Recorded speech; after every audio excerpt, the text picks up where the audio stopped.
and nothing more Uzumba, the local government chairman, they made more of money in the project.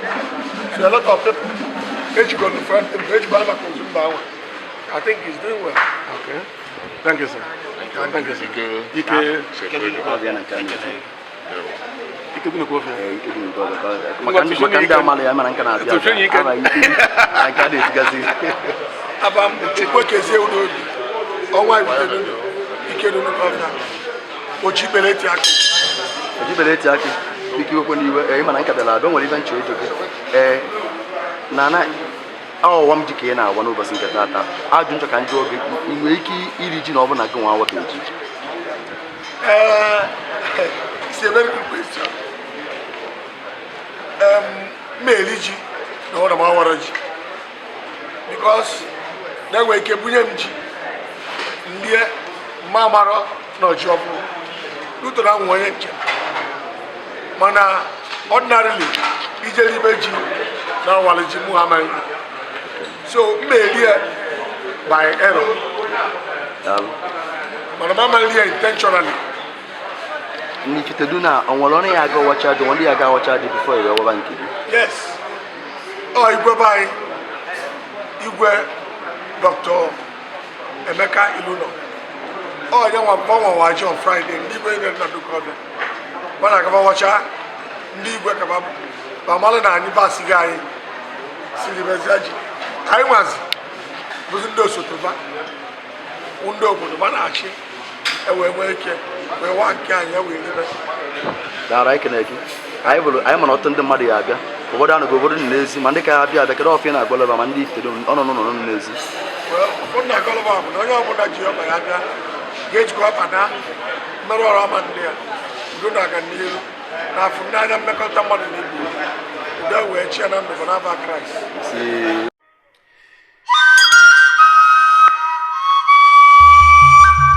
Onye bụ ikolo buteru m ikolo were ikolo kwụalụ m na ya bataba oke odogwu super high chief chukwukezie Udobi onwa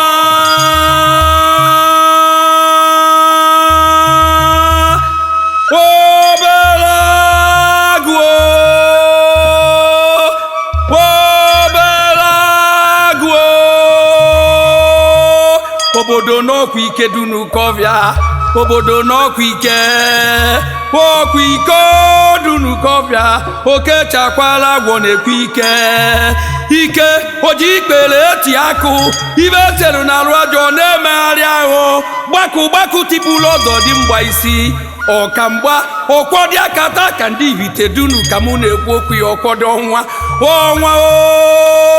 ike dunukofia obodo na-ekwe ọnwa obodo na-ekwe n'ọnwa na-ekwe n'ọnwa agụ Udobi obodo na-ekwe ọnwa nkwa Chukwu kwelu ndị dunukofia obodo na-ekwe ọnwa ibe ọma Chukwu merụ ndị Ifitedunu ngozi Chukwu nyere ndị Ifitedunu ọgọ Chukwu jiri gozi ndị Ifitedunu were gozie ndị Igbo niile.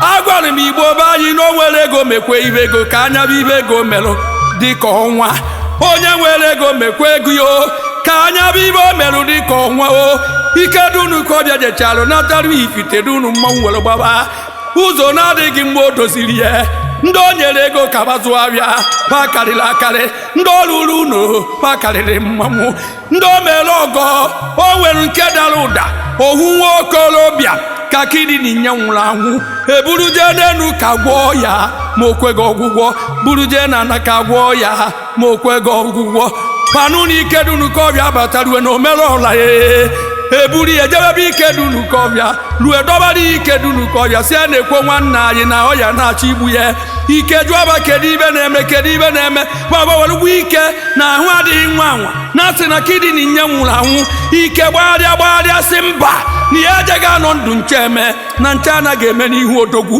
o bulie burie na India gwọrọ ya na India gwọchaa na India bunata ya be anyị sowakwara ya ego na anya bụ nwata abụrụgwo odogwu tuenu ya ọnwa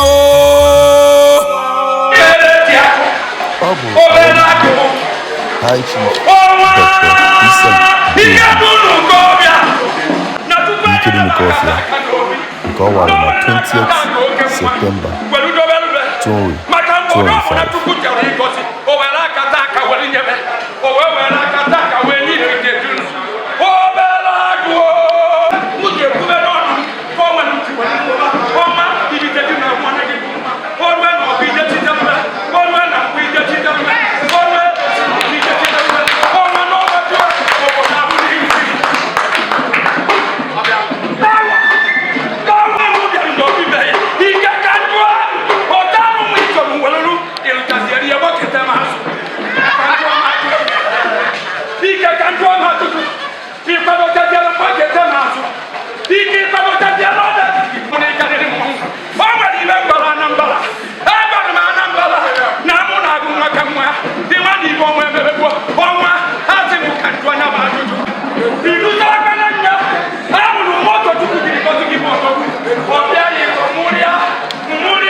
No, we're going to have a sick again. I'm going to see a garden.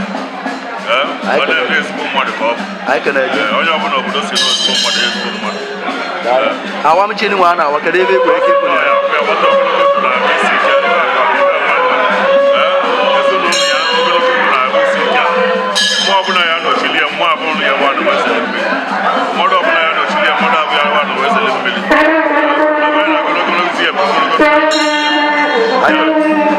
I can again.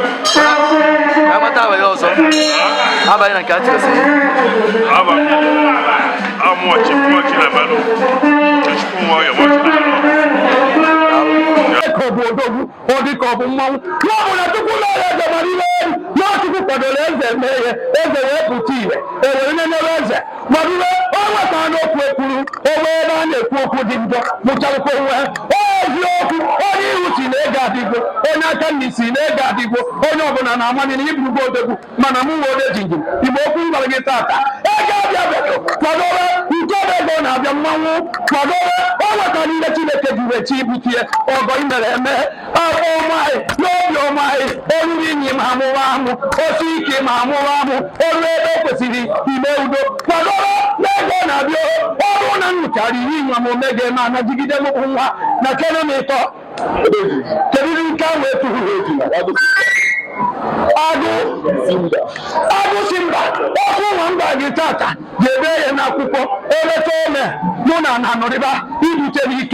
Aga m obodo Chief Vincent ọrụ ajụsụ ya ma n'ụtụtụ ọbụzụ.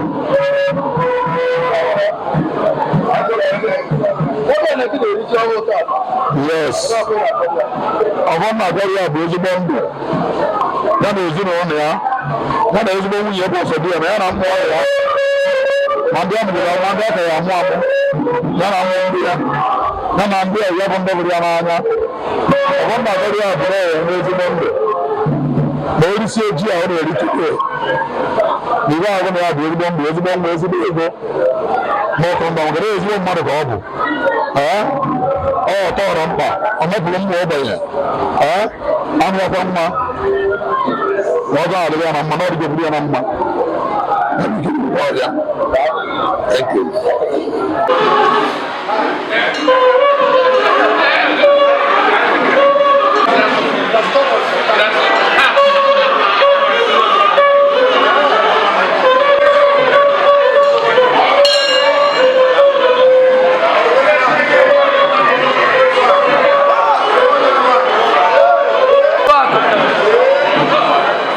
Estates.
Abuja,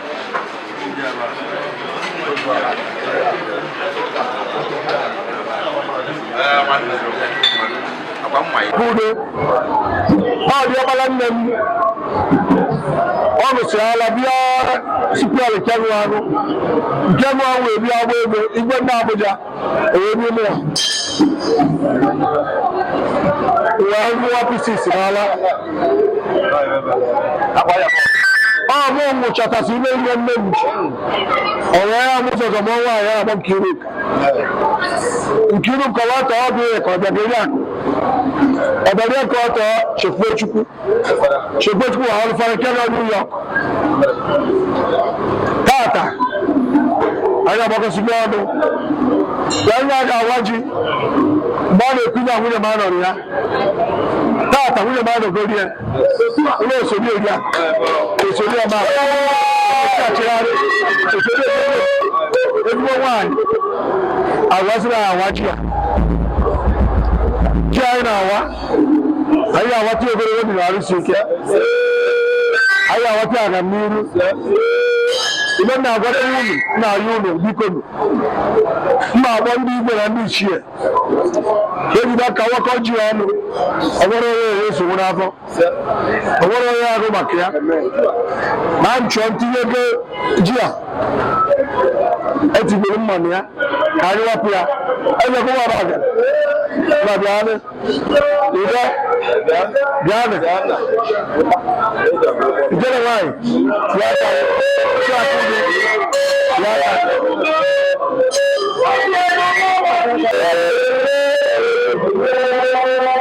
porque leti no opa na mara wa bemba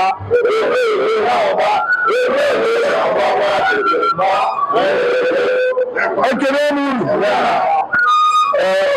ngera tete atobala katemoso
Okay, I'm to IC Madu Pastor.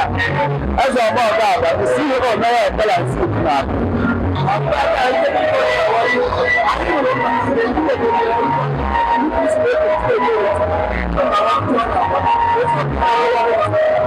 Okay, I'm on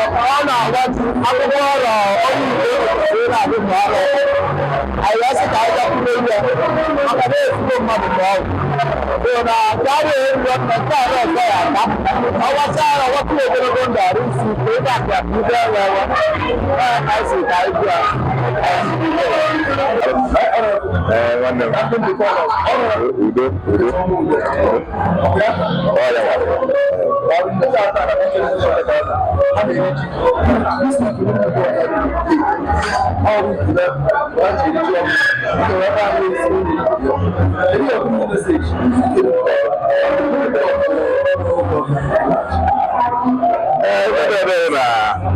Ifitedunu na-emeri ọ na-abịa nakọta ọka nkịtị mere ọwụza na-akazụ na ndị iche ekwu na ya waji onwekwu na ya nwanyị aka esi okwu na iche nta ibe ya bụ ihe nke ọ na-akpọpụ ịpụ ọsọ abịa afụ ụzọ so nke ya ọzọ waji na ọfala ka ọ na-agba ndị bekwu ọ na-agba ọfala ana ọ na-abụ ya kwada a sị tupu ya gozie ya na ọ na-aga ọnọ kapta nnọọ ụfụ aja dị osi ekwu n'obodo ruo na mba Ifitedunu ekwu na Ifitedunu na-emekwu ka obi ya bụrụ ya amakwuo nọ ya akpọ amalụ daalụnụ siri ike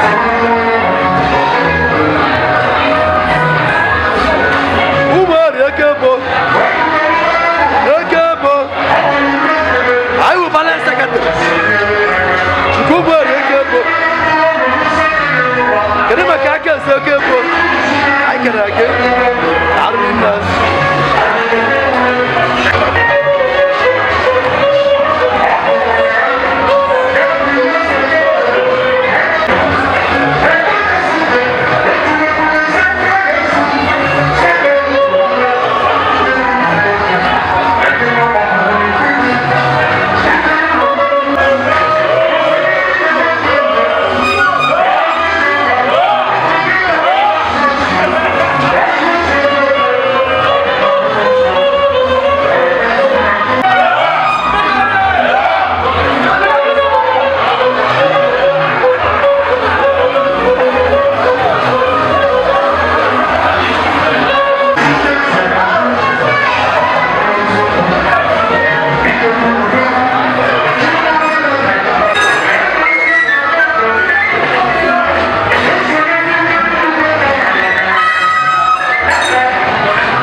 Yes.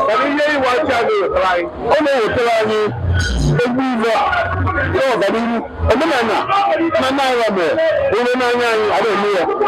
Who will you up the radio? Who will you up the Ramadan? I want to use your corona. What the world do? What the now? This all the fetish. All the fetish. Oh, no, Maria. Oh, no, oh, this one, you are the boss. Oh, you know, I don't know the way. Everything on you. You can look up. I don't want to know that. I don't know that. But you can do it all. Every minute, I will do that.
Message of trad-cultural. He's a traditional man, he's a cultural man, and message of bountifully. We sow painfully and we reap bountifully. This is a harvest.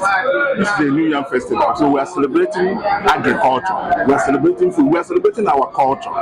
So I want him to continue to keep doing good to humanity, to keep maintaining that service of culture that people will always go and embrace. And I call all our people, all Igbo sons and daughters, everybody should go back to agriculture. Yes. Let's cultivate.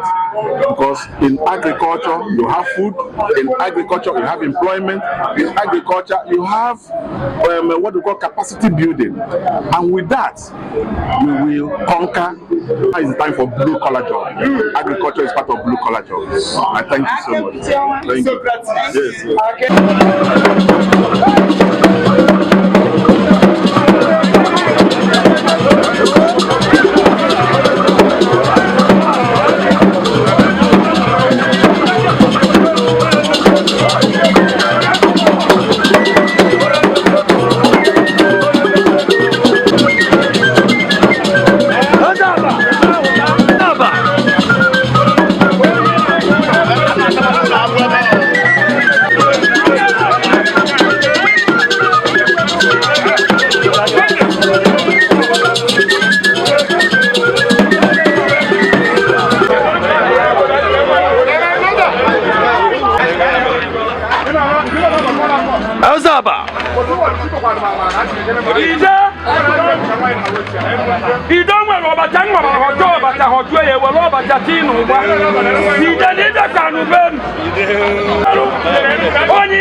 The chairman and the committee, President General, building material.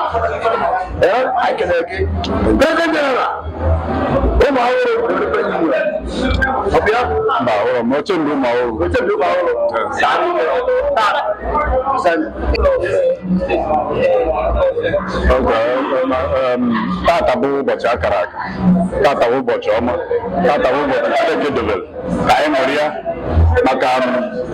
mmemme erimji nke nwanne anyị nwoke ezigbo mmadụ ike dunukofia ọnwa ụwa niile ọnwa na-eme mma ọ na-eri ji n'ụbọchị tata wee bịa ikwu na ibe enyi na ndị ọgọ anyị gbakọ anyị ṅụrịarịa maka na ọ dịrị ofere o mere ya last year by this time last year mekwa ya this year ya na ekpere anyị bụ na nke next year ya ka n'afọ Jizọs ọ na ọ ife ọma ọ tradition Igbo culture and tradition ndị Igbo omenala ndị Igbo ọ gaghị ana anyị na-alaik ndị na-ementenu ya maka na ọ ife ọma nwatoto etokwuele so na ọnwa na-eme mma agwagwa ya ebe nye ọnwa ka o si wee dị ya were igwe ka anyị mezie ihe ya were egwu one by one na obodo a mana eze a na-aya ayọ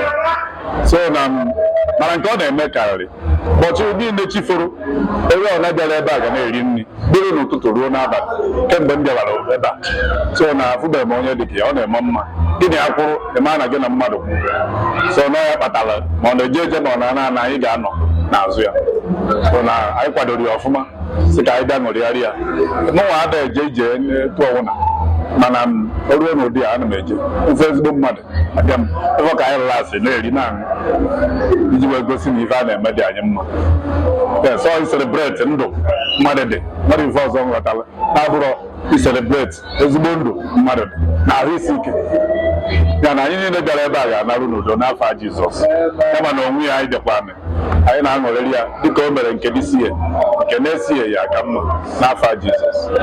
Thank you.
Ese obi nwa ese anyị Ifitedunu mana ọnwa kedu iwe ya agwa ọnwa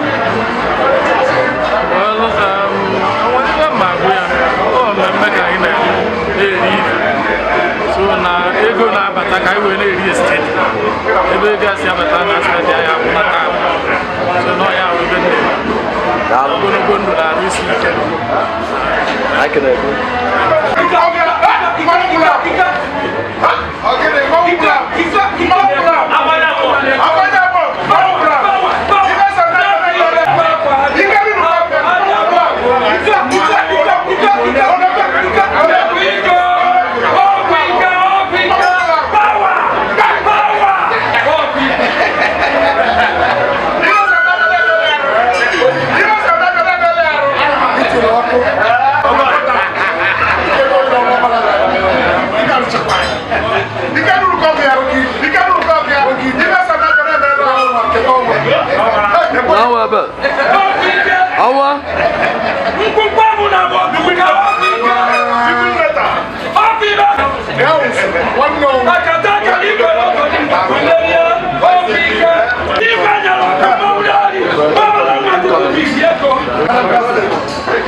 Yes,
God of mighty thunder.